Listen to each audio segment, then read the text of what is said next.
Hello বন্ধুরা, তোমরা কেমন আছো? তো ভালো আছো? তো আমিও ভালো আছি। রং খেলায় তো সবাই মানে খুব মজা করে খেলেছো। শেষ সবাই খেলো, আর জানি এটা মানে একটা বছরে একটা দিন আসে রং খেলা, তো সবাই মজা করেছো, নিশ্চয়ই মজা করেছো। আর আমি তো মজা করেছি, মানে কি তোমাদেরকে বলি, আমি রং খেলতে বেরাই না। আমার বাড়িতে লোক আসে, রং দিয়ে যায়। কালকেও এরকম বাড়িতে শুয়েছিলাম, ডেকে ডুকে আমাকে রং দিয়ে গেছে। আবার আজকেও আমাকে সকালবেলা এই দেখো রং মাখিয়ে দিয়ে গেছে। এই দেখো, আমি আমি বেরাই না, তাই বলছে যে তুই বেরাবি না, তোকে দিয়ে যাব। সবাই মিলেছে দিয়ে গেছে। তো চলো, সবাই ভালো থেকো, সুস্থ থেকো।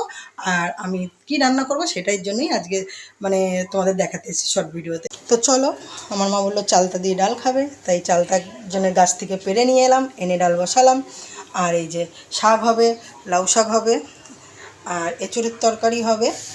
আর এই যে মাছ দেখছো, এটাকে চেলা মাছ হবে। আমার মানে তোমাদের মেশো খুব ভালোবাসে, তাই চেলা মাছ নিয়ে এসছে। আর এই চিংড়ি মাছ দিয়ে এঁচুড়ের তরকারি হবে। তো চলো, এই অবধি রান্না।